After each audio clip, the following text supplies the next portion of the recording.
저희는 김영철 교수님과 임예건 조교님 밑에서 다양한 플라즈마 환경에서 랑리어 프로브 합성 데이터 생성과 실제 측정 데이터 분석에 대해 연구하고 발표하게 된 김준환, 박병훈, 이준민, 정상원, 조민성이라고 합니다. 먼저 목차를 보시겠습니다.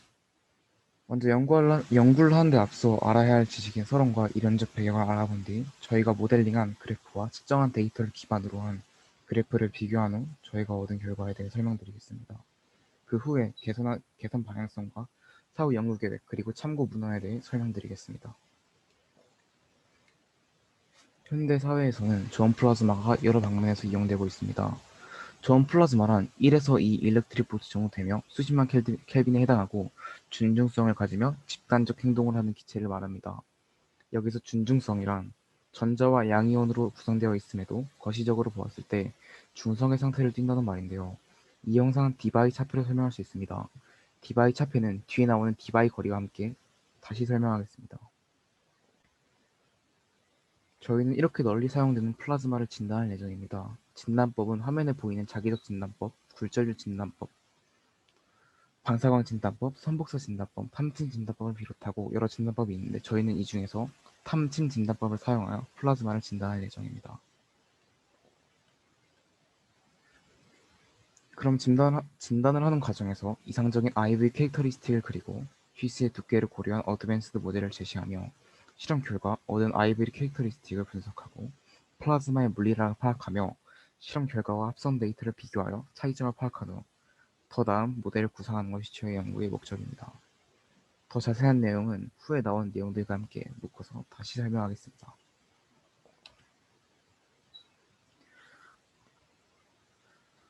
먼저 프로브를 사용하는 데 있어서 중요한 개념인 디바이 거리에 대해 이해해야 합니다. 디바이 거리는 앞서 말한 디바이 차폐, 즉 디바이 쉘딩부터 알아야 하는데요. 디바이 차폐란 플라즈마 내에 양전하를 띤 물체가 주어질 경우 음전하인 전자가 물체 주위로 모여들어 물체의 전하로 인한 전기장의 효과를 없애는 것을 말합니다. 이 상황을 푸아송 방정식과 볼츠만 관계를 이용하여 수학적으로 표현할 경우 물체로부터 디바이 차폐가 형성되는 거리를 구할 수 있습니다. 여기서 디바이 차폐가 형성되는 거리를 디바이 거리라고 합니다. 또한 그림에서 검은 점을 중심으로 하는 붉은 공간을 디바이 구라고 하는데 이 디바이 구란 반지름 및 디바이 거리인 구의 형태를 띤 공간을 말합니다. 여기서 디바이 거리가 유의미한 이유는 플라즈마가 디바이 구보다 작을 경우 준중성을 확보하지 못하여 플라즈마로서 존재할 수 없기 때문입니다. 그래서 탐침으로 들어오는 전류들은 화면에 보이는 것 같이 전자에 의한 전류와 이온에 의한 전류로 결정이 됩니다. 이를 볼 때 저희는 전자의 전하량을 알고 프로브 에어리아인 탐침의 면적을 알고 있습니다. 여기서 저희는 덴시티와 속도를 모르게 되는데 덴시티는 실험을 하면 측정할 것입니다. 탐침으로 구할 수 있는 것이 밀도하고 온도를 구할 수 있는데요. 여기서 아래식에 보이는 UI가 온도에 대한 함수입니다. 그리고 NI는 밀도입니다. 여기서 저희가 구하고자 하는 것은 N이랑 T인데 N이랑 T 대신에 U가 들어와 있습니다. 그래서 이 U를 알아야 하는데 여기서 구하고자 하는 덴시티와 템퍼러처로 U를 표현할 수 있으면 언노운 미지수를 하나 줄이는 것이므로 U가 어떻게 결정되는지 알아야 합니다. 즉 저희가 구해야 할 값들은 전자와 이온의 플럭스를 구하는 것입니다. 다시 말해 플럭스를 구하기 위해 밀도와 속도를 먼저 구해야 한다는 것입니다.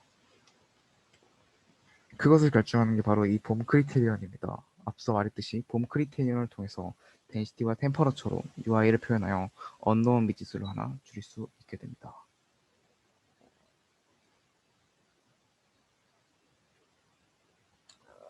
전자의 속도는 맥스웰리안 디스트리뷰션을 따릅니다.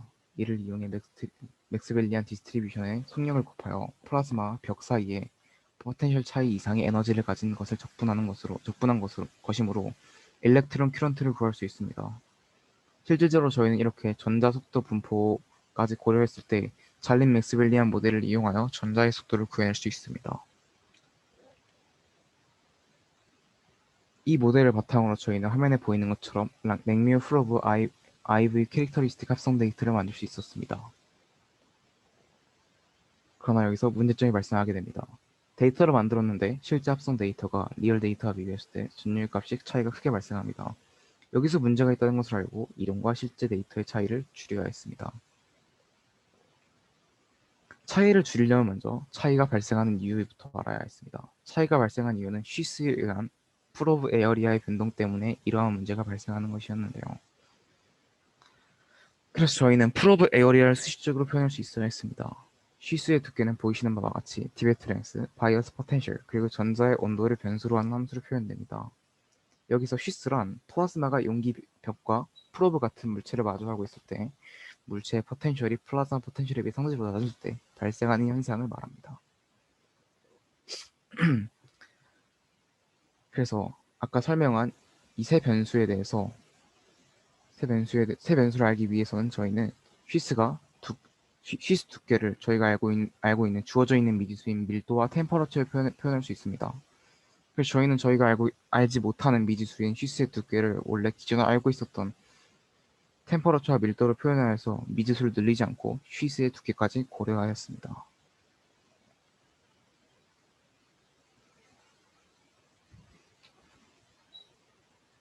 그래프의 넓이는 옆에 있는 식과 같이 식으로 이끌어낼 수 있습니다. 단 첫째 항의 크기가 너무 작기 때문에 근사를 합니다. 또한 프로브는 양면이므로 두 배를 해주면 옆과 같은 2파이 제곱 r 람다 플러스 2파이 r 제곱이라는 식이 나오게 됩니다. 저희는 그걸 바탕으로 좀 더 정교한 프로브 합성 데이터를 만드는 이론적 배경을 구축할 수 있습니다. 그래프를 보시면 이상적인 경우에서 iv 캐릭터리스틱과 쉬스의 두께를 고려한 iv 캐릭터리스틱을 비교하면 굉장히 유사한 모양이 나오는 것을 알 수 있습니다. 그러나 두 iv 캐릭터리스틱에서도 차이가 발생을 합니다. 그 다음에 저희가 실험에서 사용한 플라즈마 방전 방식에 대해 설명드리겠습니다. 저희가 사용한 플라즈마 방전 방식은 DC 방전이었습니다. 그러나 일반적인 형태의 DC 방전이 아닌 필라멘트를 이용하여 필라멘트 존압을 걸어주면 필라멘트에서 전자가 가속을 받으며 나오게 되는데요.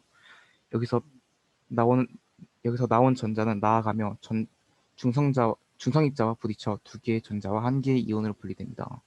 이런 식으로 이온화 과정이 진행되며 플라즈마 방전이 이루어지는데요. 저희는 이런 DC 방전 방식을 사용하였습니다. 다음으로 저희가 플라즈마의 물리량을 구하는 방법에 대해 설명드리겠습니다. 먼저 전류와 전압을 측정을 합니다. 그 다음에 플라즈마 포텐셜을 측정한 후에 일렉트론 세츄레이션 큐런트를 구하고 임의의 바이어스 포텐셜에서 피팅을 하여 전자 밀도와 전자 온도를 얻는 것입니다. 추가 설명을 하자면 아이브리 캐릭터리스틱에서 기울기가 최대인 변곡점에서의 전위가 플라즈마 전위입니다. VB가 VP보다 작거나 같을 때 전자 온도는 옆에 식을 통하면 약 17,100켈빈 정도 나오는 것을 확인할 수 있습니다.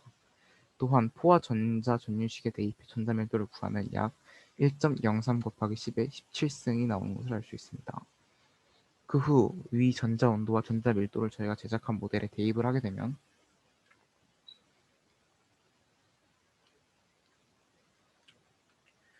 위 그래프처럼 시스의 두께를 고려한 새로운 모델과 실제 데이터의 차이가 기존의 차이보다 작다는 것을 확인할 수 있습니다.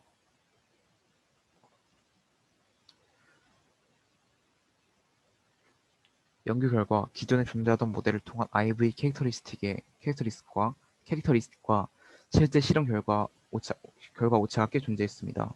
그러나 기존의 쉬스의 두께를 고려하지 않은 IV 캐릭터리스틱에 쉬스의 두께를 고려하여 다시 결과를 구하면 실제 실험 결과가 더욱더 가까워지는 것을 알 수 있습니다. 이를 통해 저희는 기존에 존재하던 모델보다 추가적인 요인을 고려하여 개선한 새로운 모델이 더 효과적이라는 사실을 알 수 있었습니다.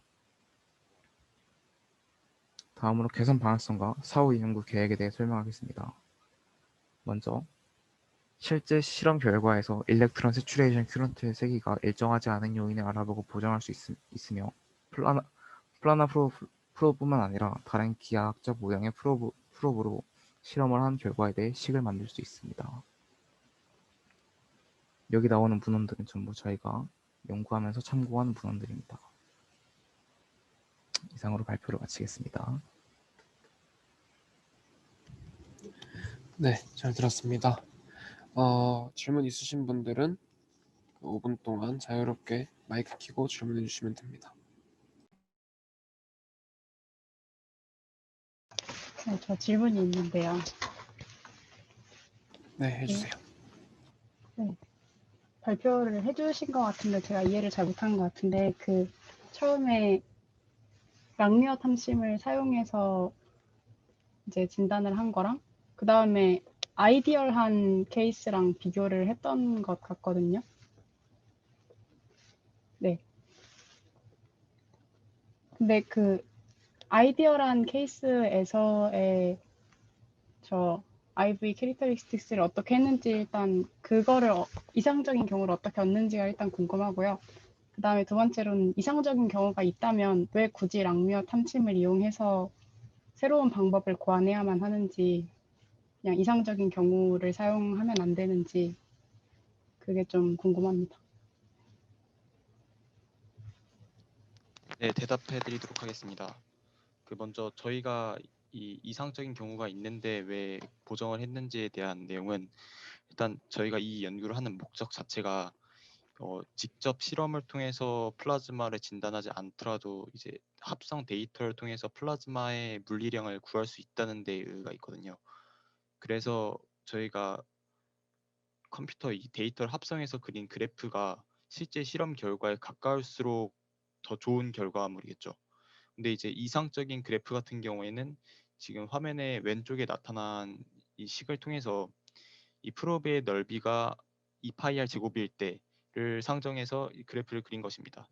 그리고 저희가 보정한 값은 이 프로브의 면적이 달라져서 이제 이상적인 경우에 비해서 조금 더 실험 값에 가까운 결과를 나타나게 되는 것이죠.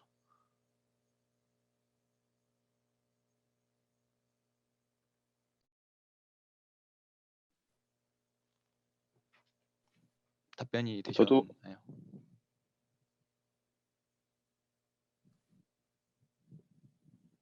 네, 질문 그러면 하나, 네. 죄송합니다. 마저 하세요. 아니요, 질문하셔야 됩니다. 저는 다름이 아니라 이제 다른 질문인데, 제가 이제 프로브를 잘 몰라서 이게 실제 플라즈마 안에 어떤 이제 뭐 그 진단계를 꽂아 넣어가지고 지금 계측을 하고 있는 상황인가요? 네네, 그렇습니다.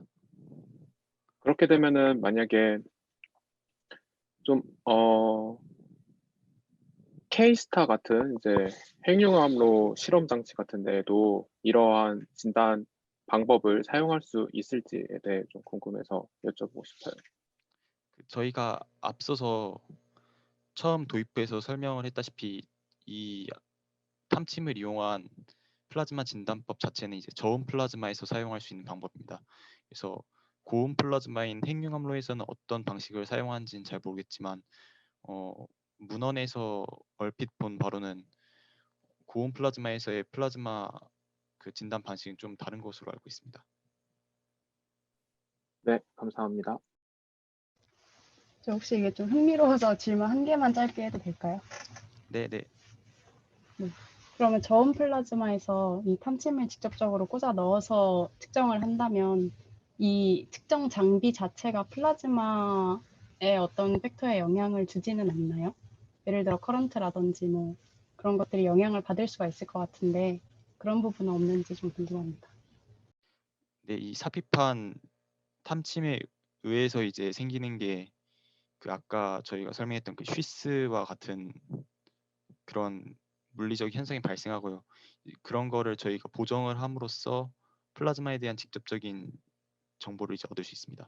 왜냐하면 이 쉬스에 대한 정보를 알게 되면은 이제 여러 가지 수학적인 가정과 또 여러 공식들을 통해서 플라즈마의 값을 알아낼 수가 있기 때문에 그런 부분들은 이제 보정이 가능합니다. 제가 추가적으로 말씀드리자면은 당연히 프로브가 들어가면은 퍼터베이션이 일어나는 게 당연한 거고 플라즈마 상태도 시스와 프리시스까지 포텐셜과 덴시티들도 쭉 변해갑니다. 근데 그 외의 플라즈마에서는 영향이 없다고 원하는 상황에 따라서 어프록시메이션을 할 수 있을 것 같고 글로벌 이퀄리브리엄식을 세울 때도 전체적인 러스와 소스 텀에 대해서 이 프로브가 먹는 커렌트가 무시할 만하다면은 어느 정도 퍼터베이션에 대한 걱정은 적어도 되게 괜찮을 것 같습니다. 네, 감사합니다.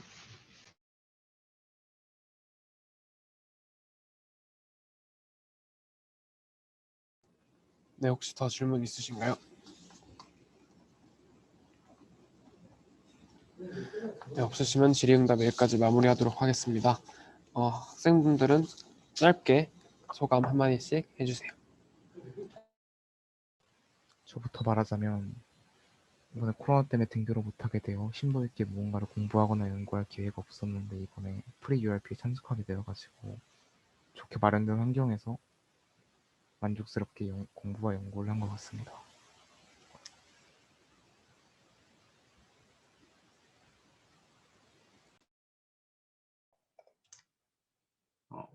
K공학생 박병훈입니다. 저는 과제를 진행하면서 조교님과 교수님의 도움을 받아가며 식만 갖다 쓰는 게 아니라 하나하나 이해를 해보았는데 플라즈마에 관한 소식들을 유도하는 과정이 재밌었던 것 같습니다. 또 기존 이상적인 모델보다 실셋 면적을 고려한 것이 실제 데이터와 더 가까울 것 같다고는 생각을 했는데 예상과 결과가 같았던 게 이번에 굉장히 만족스러웠던 집중 연구 기간이었던 것 같습니다. K공호 학생 이준민입니다. 먼저 플라즈마에 대해서 거의 알지 못했는데 조교님과 교수님의 도움으로 플라즈마에 대해서 많이 알게 된 것 같아서 이 플라즈마라는 것에 대해서 더 관심이 생겼고 또 이것을 배우는데 기초가 된 기초 전자기학이나 또 유체 방정식 또는 이제 벡터 미적 분학 등에 대해서 더욱더 많은 지식을 알게 되어서 매우 유익한 경험이었다고 생각합니다. K05 학생 정성원입니다. 이번 프리-URP 같은 경우에는 이제 비대면으로 진행되었기 때문에 직접 실험실에 가서 실험을 할 수 없었다는 점이 많이 아쉽게 다가왔고, 또 원격으로 한다는 점에서 확실히 그 시간 투자라든지 이런 게 조금은 부족했던 것 같습니다. 하지만 그럼에도 불구하고 이론적으로 여러 부분을 탐색하고 스스로 생각해보는 과정을 통해서 이제 물리학적인 이런 사고력을 좀 더 키울 수 있었던 것 같아서 굉장히 의미 있던 시간이었던 것 같습니다. 도움을 많이 주신 조교님과 교수님께 감사의 말씀드리고 싶습니다. K공학생 조민성입니다. 이번 프리-URP에서 플라즈마에 관련한 전문적인 지식들을 공부할 수 있어서 좋았습니다. 네, 조교 임재건입니다. 우선 이번 프리뷰RP에서는 비대면으로 진행되는 만큼 과제를 조금 좀 재밌게 풀 수 있도록 준비를 했는데 그 과제를 준비하는 과정에서도 저도 많이 배운 것 같고 다른 조교 선생님들과 마찬가지로 비대면으로 진행하는 게 학생들에게 전달할 수 있는 부분이 많이 부족했을 텐데 그래도 끝까지 따라온 학생들에게 감사하다고 말씀 전하고 싶습니다.